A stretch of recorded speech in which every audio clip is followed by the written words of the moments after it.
Pokemon Brilliant Diamond and Shining Pearl are the 2021 installments in the mainline Pokemon games, and the remakes of 2006 Pokemon Diamond and Pokemon Pearls and their sequel, Pokemon Platinum. These games have been released on the Nintendo Switch and are quite possibly the least controversial Pokemon games on the system. Considering Let's Go had people panning it for pandering to Gen 1ers, and Sword and Shield were panned for everything under the sun, ranging from tree graphics to the omission of about 200 Pokemon.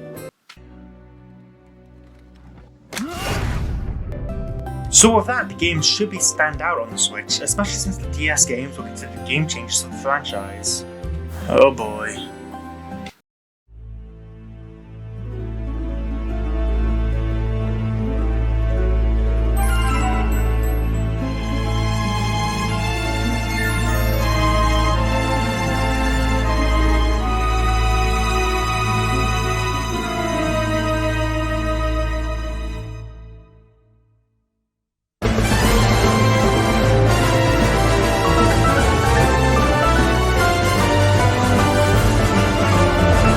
The plot of the game is pretty basic. You pick your starter, you battle gym leaders, take on the evil team, Elite Four then champion with more legendary Pokemon sprinkled than you can count. Here's the thing, Pokemon Diamond and Pearl arguably set the benchmark for modern day Pokemon games, and whilst this carries into BDSP, you can't help but feel that the game had a story off of a different time. A time where villains were kinda generically evil, a time where rivals were a bit more one note, and a time where champions had some teeth. I like that part though, keep that. BDSP has made a few differences to Diamond and Pearl in the form of the Grand Underground, walking with Pokemon, and the Experience Shire. The Experience Shire, since Sword and Shield, works in a similar fashion to most JRPGs, where everyone, even those who weren't in the battle, receive EXP. However, the issue is, Pokemon isn't that difficult to warrant it. So it makes your Pokemon ridiculously overleveled in comparison to gym leaders and everyone else. While including this feature is okay, they should give you the option to turn it on and off again, like an X, Y, and Sun and Moon. Pokemon Walking returns, which is cool, and the biggest new feature, or should I say the improved feature, is the Underground. The Underground has stayed the same as it was in Diamond and Pearl, but now it has smaller areas in it where you can encounter wild Pokemon, and this is why you usually find the Platinum editions to the decks. It's okay, but I do wish that they would have just included the Platinum editions on the overworld rather than do this. It means you have to go out of our way to retrieve the Pokemon. It's kind of annoying, especially when you want to add a Pokemon from Pokemon Platinum's version of the Center Dex to your team. The game also expands upon the base making gimmick. It gives you statues which you can find by mining, which will increase the chance of running into a certain type of Pokemon. I found great use of this because it enabled me to catch a member who I added to my team. But overall, it's cosmetic, and some of the statues actually look really kick ass. Like there's a Salamence one I got. And they just look like really cool aesthetics, and they add to the decoration of the base. But overall, if you want to just play the main game, you don't have to worry about the bases at all, really. Pokemon contests are back, and they've been radically redesigned and simplified, now resembling Pokemon musicals and Pokemon Black and White. Which I get, contests that will always surprise me in their complexity, considering how much of an out-of-the-way thing they were. Like, there was never, when they were introduced in Gen 3, there was never like a contesting gym leader or something. They're just something away to the side, and always surprised me just how complex they were, but I'm rambling here. Also, here gems are gone. Hooray! This has been changed by adding a feature onto the Pokédex, which enables you to hire random Pokemon to perform the TM or HM move you require them to do. I don't know why I said TM there. But it's better than a move taking up a move slot in your party, so you can create your Pokemon teams however you want without having to worry about HMs, which is a significant upgrade. Speaking of things that are back, ball capsules are back. Remember those? They were in Pokemon Diamond, Pearl, and Platinum, but they never really did anything with the feature. They're back! And they're significantly improved upon. You can actually make use of them really early on in the game, like I think it's around Jubilife.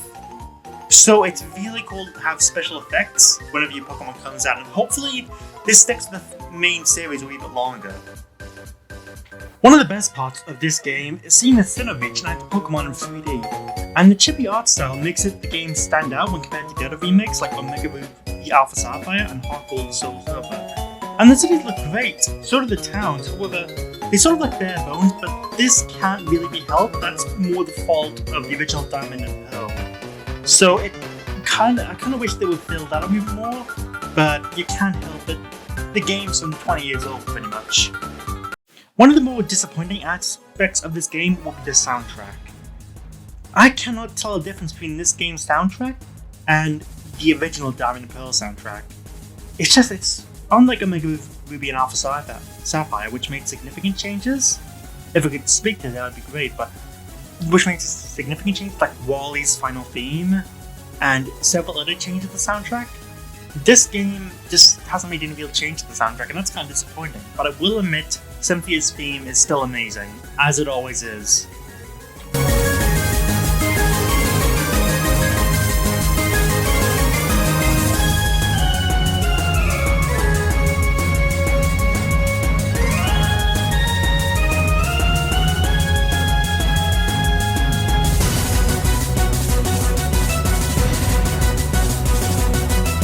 The game's story, as previously mentioned, is just standard Pokemon affair. You choose the starter, you go battle the gym leaders, battle Team Galactic, whose team leader has a goal to recreate the universe, and it's implied that he suffered some childhood trauma, but it's never shown, and it's kind of interesting, it gives him more depth, but it's not a lot to work with, and I kind of wish we had a flashback to Cyrus' past, or something that just explains why he's like this. It's sort of vague and kind of left up in the air. Especially compared to the likes of Sun and Moon's Guzma, who I think did this a bit better than Cyrus, because we actually got a story. We found out, hey, he always came second place, he came from an abusive household, and he couldn't become a kahuna. But it's okay. Also, I've noticed something. Barry is kind of a prototype Hop. And I feel like I like Hop a bit more than I like Barry. But it's a very old school Pokemon character design. Not a lot of character development. Like, it's not a point where Babby goes, oh, this is working out, I've got to change my methods, I've got to slow down.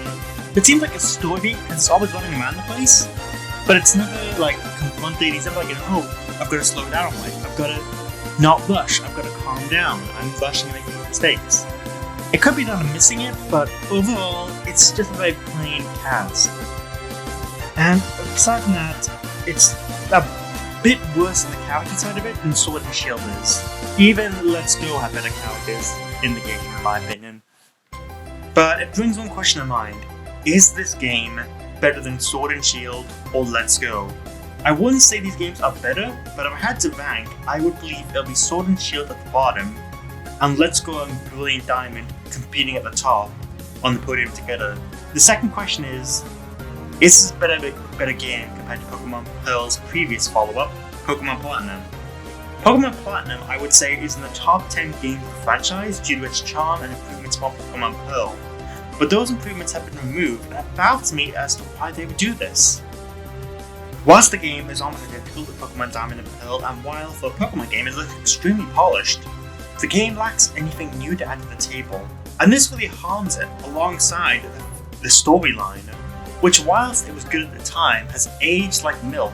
And I know simplicity is key sometimes, but compared to Sword and Shield and Sun and Moon, which are great stories, this is a wee bit underwhelming. So whilst Pokemon Brilliant Diamond and Shining Pearl have made several improvements to Pokemon Pearl and Diamond, overall, I would say Pokemon Platinum is the better game. And that's kind of a shame. As of writing, I've beaten Cynthia, so the post-game might change my opinion. It probably will. But for now, all I can say is that you can remake a game, but that doesn't necessarily mean you've remastered it.